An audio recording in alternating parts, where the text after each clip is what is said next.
나의 하나님 여호와여, 주께서 종으로 종의 아버지 다윗을 대신하여 왕이 되게 하셨사오나 조, 종은 작은 아이라 출입할 줄을 알지 못하고 주께서 택하신 백성 가운데에 있나이다.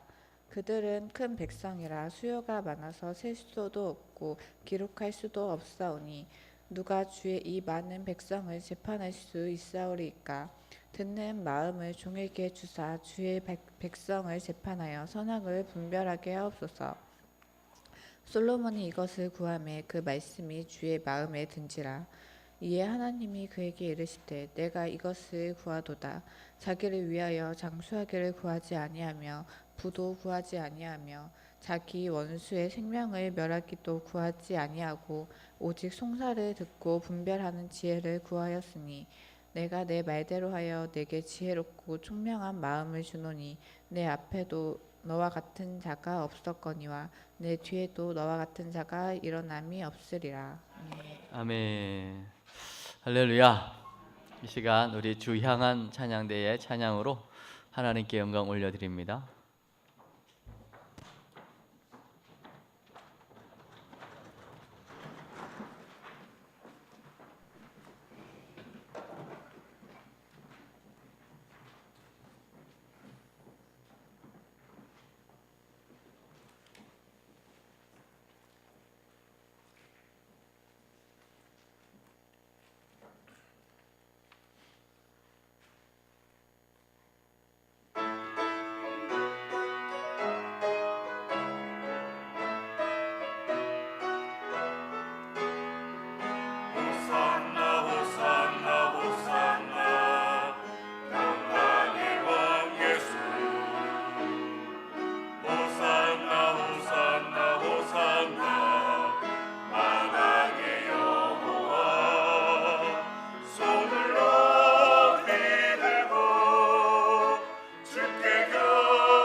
아멘.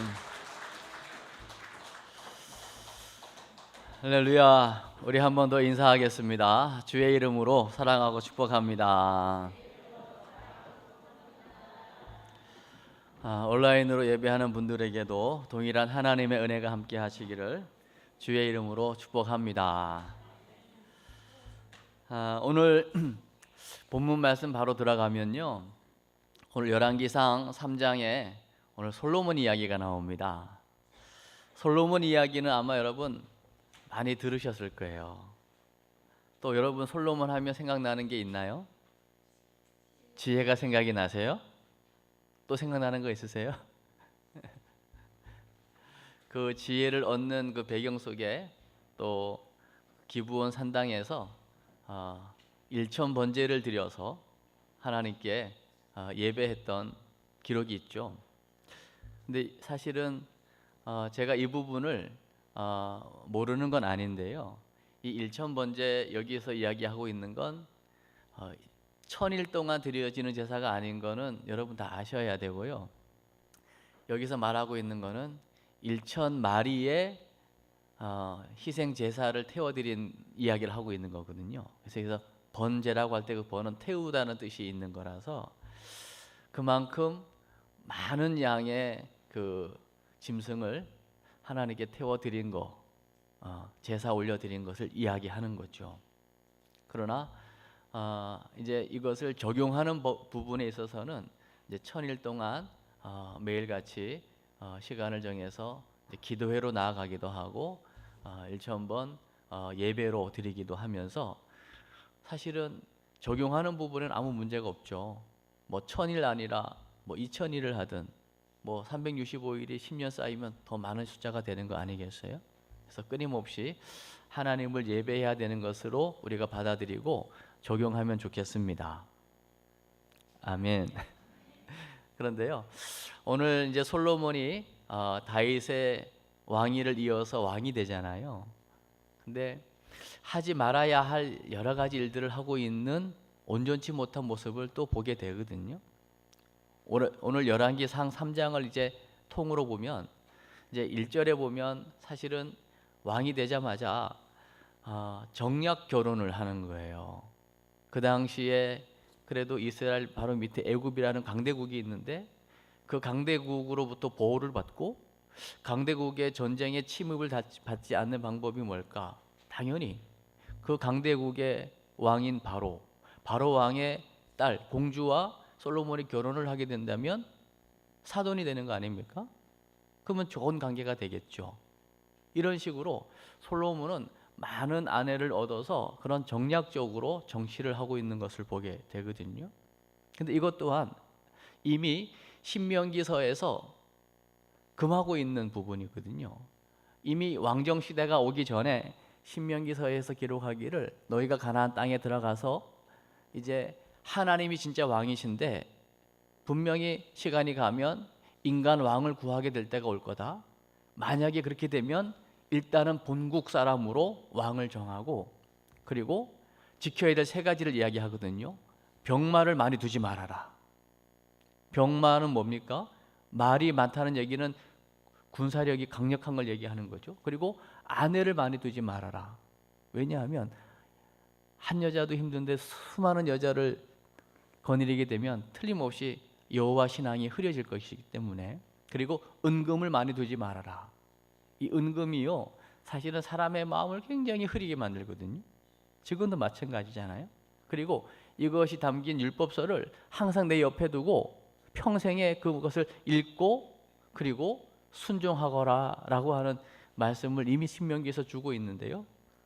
솔로몬은 사실 이 세 가지를 다 지키지 못한 지혜로 시작했지만 이 엄청난 지혜를 가지고 부귀영화를 누릴 뿐만 아니라 은금이 점점점 많아질 뿐만 아니라 군사력도 강력해졌고 1000명의 여인을 거느리는, 그러니까 율법하고는 완전히 위배되는 참 끝이 좋지 않은 왕으로 마무리하게 되는 거죠.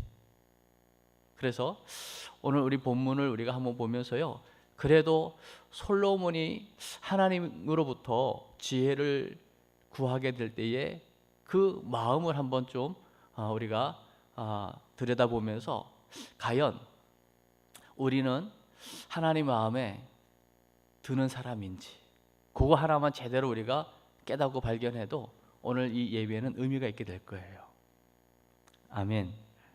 그러면요, 오늘 솔로몬이 사실은 오늘 혹시 열왕기상 3장이 펴져 있으시면 5절을 한번 좀 읽어주실까요? 누가? 5절. 기브온에서 밤에 여호와께서 솔로몬의 꿈에 나타나시니라. 하나님이 이르시되 내가 내게 무엇을 줄고 너는 구하라.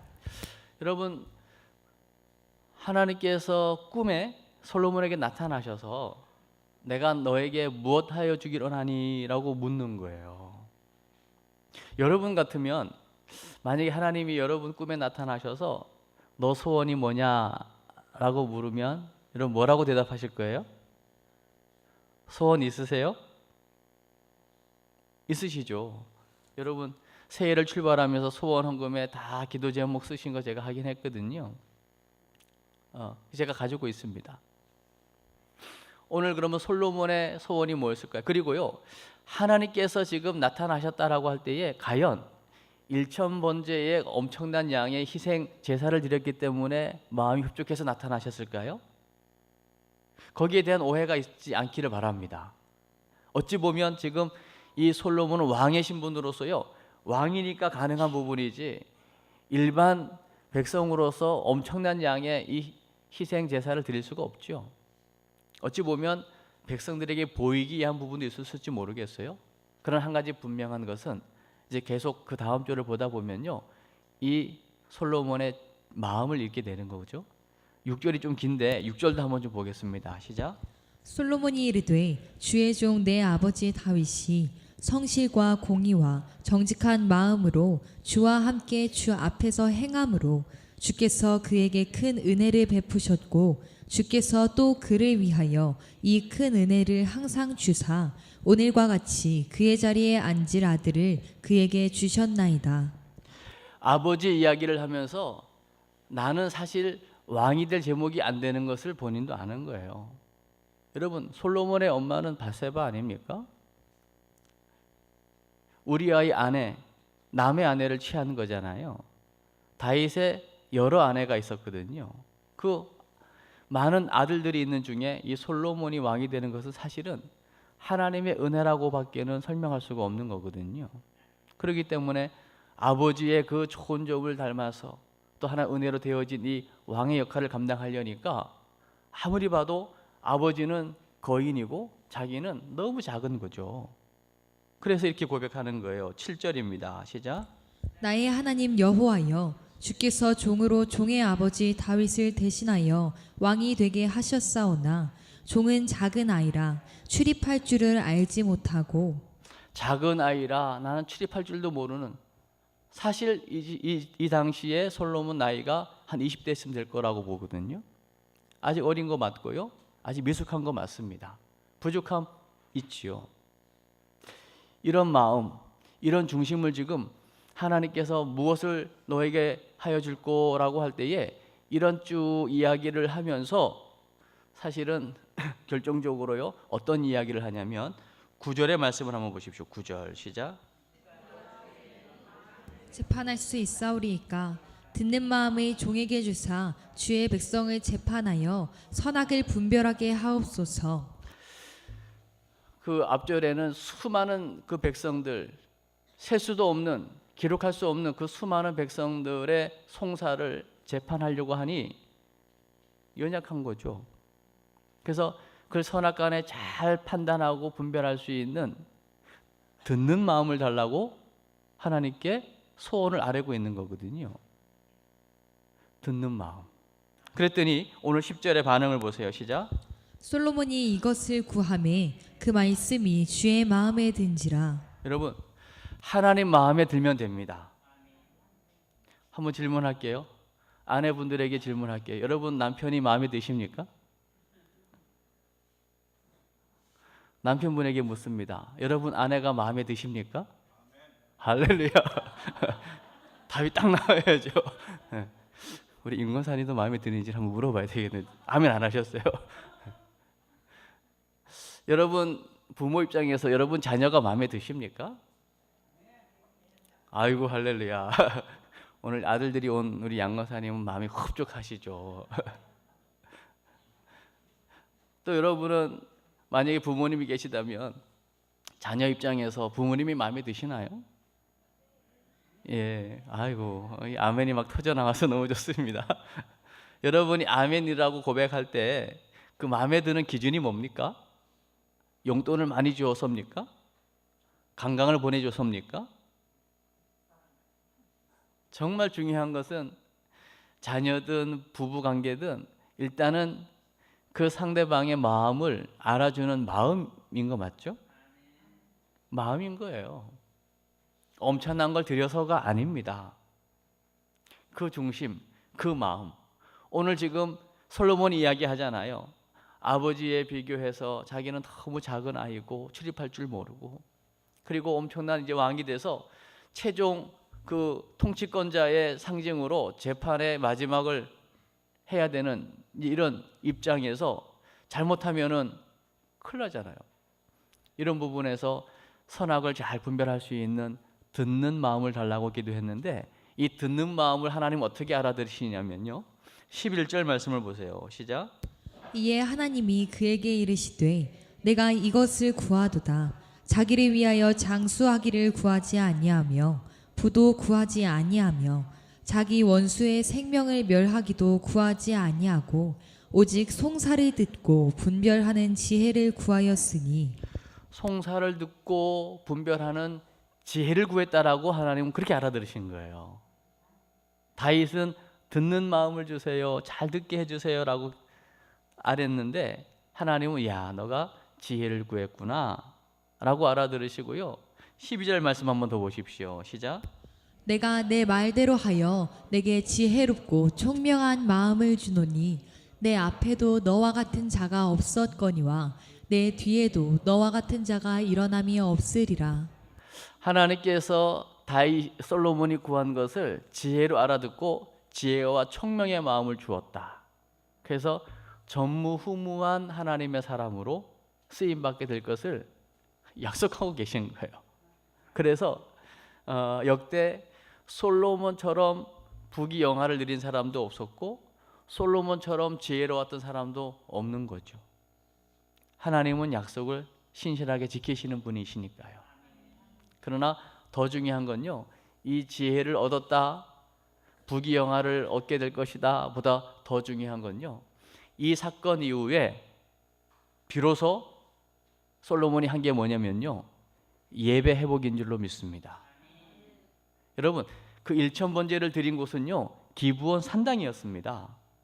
산당은 이 당시만 해도 아직 성전이 없어요. 그래서 성막은 있지만 지금 성막이 아니고 산당이다, 말 그대로. 그러니까 코로나가 오니까 예배를 교회에서 드리기도 하지만 또 예배가 안 되니까 집에서도 드리잖아요. 그러니까 온전한 예배 처소가 아닌 개념인 거예요, 산당은. 그래서 산당에서 온갖 하나님을 온전한 예배로 드리지 못하는 여러 가지 일들이 이제 일어나는 것들을 우리 이제 계속 보게 되거든요. 그러나 오늘 이 사건 이후에 꿈에서 깨어 솔로몬이 한 일이 뭐냐면요, 15절 말씀을 한번 더 보십시오. 15절 시작. 솔로몬이 깨어보니 꿈이더라. 이에 예루살렘에 이르러 여호와의 언약궤 앞에 서서 번제와 감사의 제물을 드리고 모든 신하들을 위하여 잔치하였더라. 할렐루야. 제대로 된 예배가 이때 드려지게 된 거예요. 예루살렘에서 언약궤 앞에서 드려지는 예배가 진정한 예배인 줄로 믿습니다. 언약궤가 뭐죠? 하나님의 임재, 하나님의 살아계심, 하나님의 현존을 상징하는 것이 언약궤인 줄로 믿습니다. 찾아가서 예루살렘에서 언약궤 앞에서 드려지는 온전한 희생제사가 진정한 예배인 줄로 믿습니다. 그래서요, 하나님의 마음에 든다라고 하는 것, 또 하나님의 마음에 들기 위해서 우리가 해야 할 것이 뭐냐면요, 예배 회복인 줄로 믿습니다. 예배를 회복하는 거예요. 그래서 구약의 그 성막에서 드려지는 그 제사 가운데요, 어떤 제사가 있냐면요, 늘 아침 저녁으로 드려지는 상번제가 있습니다. 그건 어기면 안 되는 거예요. 그건 영원히 드려질 상번제, 아침 저녁으로 제사장들이 드려지는 거예요. 그러면 계속해서 뭐 타는 냄새가 나겠죠. 그걸 지나가는 사람마다 아, 오늘도 저 성막에서 끊임없이 제사가 드려지는구나.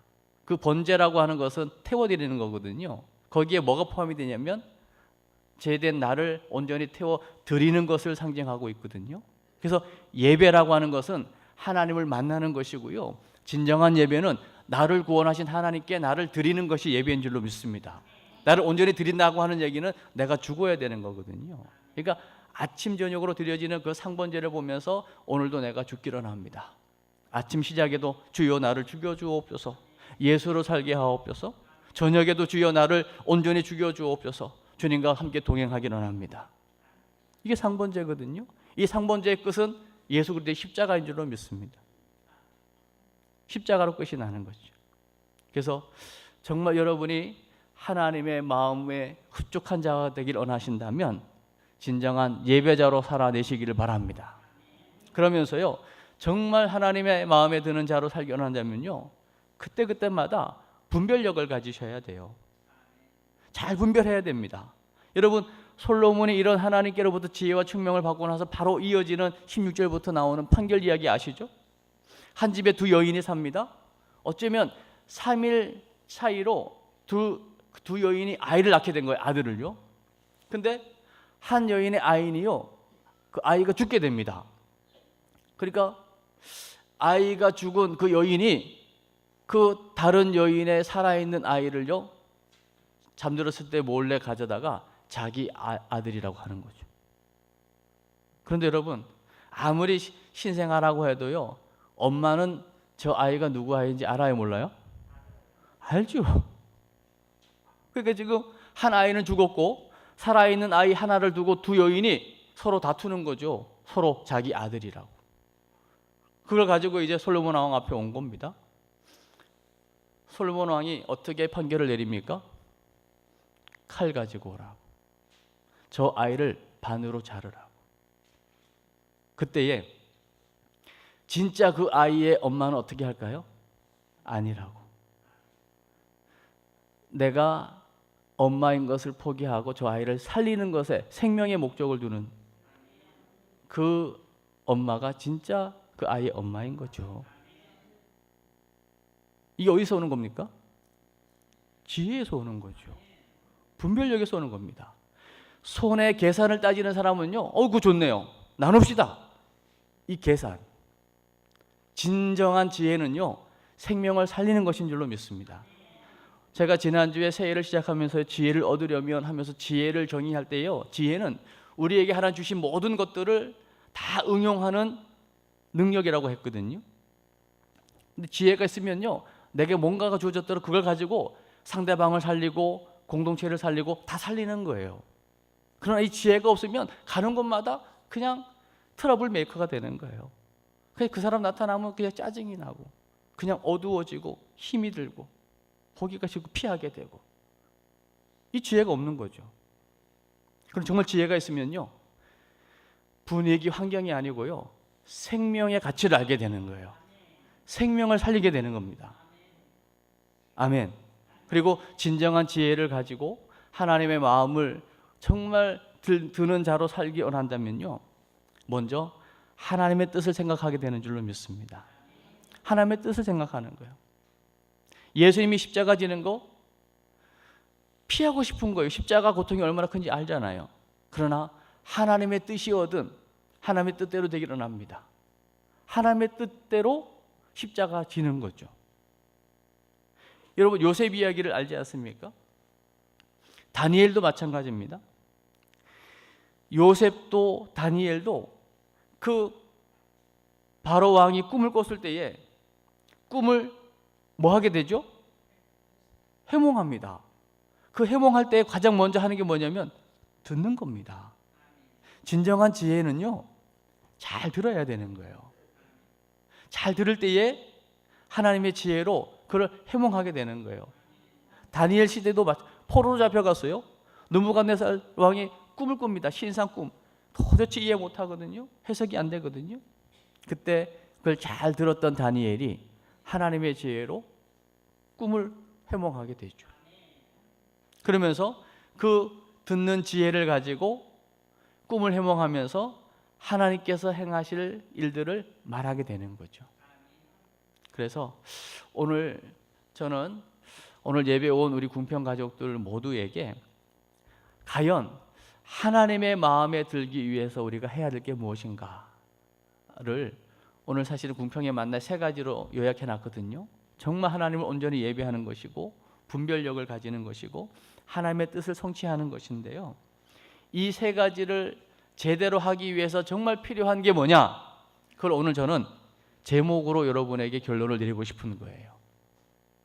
제목이 뭡니까? 무슨 마음요? 듣는 마음이에요. 오늘 제가 설교하는데도 여러분 혹시 막 같이 말하고 싶은 마음이 들기도 하죠. 누군가 대화하다 보면요, 우리가 듣기보다는 내 말을 하고 싶고요, 내 주장을 막 펴고 싶을 때가 얼마나 많은지 몰라요.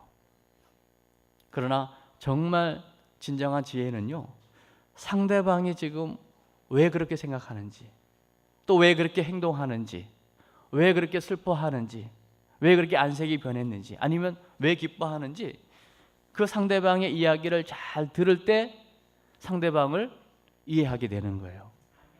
이해해야 품을 수가 있죠. 아멘. 이거는 우리 예수 믿는 사람들뿐만 아니라요, 우리가 전도해야 될 영혼도 마찬가지입니다. 진정한 전도는요, 찾아가서 함께 대화하면서 듣는 거예요. 듣다 보면 왜 교회를 잘 안 나오게 되는지, 못 나오게 되는지, 어떤 사연이 있는지 듣게 된다고요. 그걸 듣지 않고 일방적으로 선포하면요, 마음이 다치면 안 들리는 거죠. 그래서 이번 한 주간은요, 여러분 하나님 앞에 듣는 마음을 구해 보시기 바랍니다. 오늘 솔로몬처럼 하나님 말씀하십시오. 제가 듣겠습니다. 그리고 여러분이 하나님께 구하는 그것이 무엇인지, 과연 나는 정말 하나님 마음에 드는지, 우리가 부부간에도 서로에게 마음에 들게 하려고요, 애쓰지 않습니까? 오늘도 새벽에 나오는데 아내가요, 계단에서 약간 삐끗한 거예요. 그래서 막 절더라고요. 그래서 제가 의도적으로 옆에 가서 팔짱을 끼고서 이렇게 부축하는 척 했다고요. 이건 하나 흉내고, 내 마음이 여보 나 당신 사랑해 이 마음을 막 쏟아내고 싶어가지고, 그랬더니 포기하더라고요. 괜찮아요 그러더라고요. 그러니까 부부간에도 때로는 막 눈치를 보면서 피곤하다 싶으면 가서 살짝 설거지도 해놓고 말이죠, 청소도 하고. 이게 왜 마음이 열려야 서로 소통이 되는 거 아니겠어요? 그러니까 말로만은 되는 게 아니라는 거예요. 그래서 정말입니다, 적용하는 부분이에요. 오늘의 제목은 적용입니다. 1년 내내 여러분 계속해서 주님 앞에 일방적으로 기도로 막 쏟아놓기만 했죠. 막 따다다다다 여러분 필요한 거 막 구하고 나서 하나님이 들으시고 여러분의 생각과 마음에 뭔가를 이제 말씀하시려고 하는데 보니까 벌써 집에 가셨잖아요. 병원에 가서 의사에게 머리도 아프고 소화도 안 되고 이도 아프고 막 온 막 아픈 걸 다 이야기해 놓고요, 시간이 없어가지고 안녕히 계세요 하고 가면 의사가 지금 이제 처방을 해야 되는데 안 계시잖아요. 똑같은 원리로 한번 잘 들어보시고, 또 가족에서도, 또 공동체 안에서도, 또 여러분 친하게 지내는 분들하고도 이번 주간에는 한번 여러분 입을 좀 잘 닫고 한번 잘 들어보시기 바랍니다. 그러면 많은 부분 관계가 회복이 되고요, 또 관계가 넓어지고요, 깊어지고요, 아주 풍성한 은혜를 경험하게 될 줄로 믿습니다. 그게 인간관계뿐만 아니라 하나님과의 관계도 마찬가지입니다. 오늘 이 듣는 마음, 이 지혜를 가지고 한 주간 승리하는 여러분 되시기를 주의 이름으로 축복합니다. 우리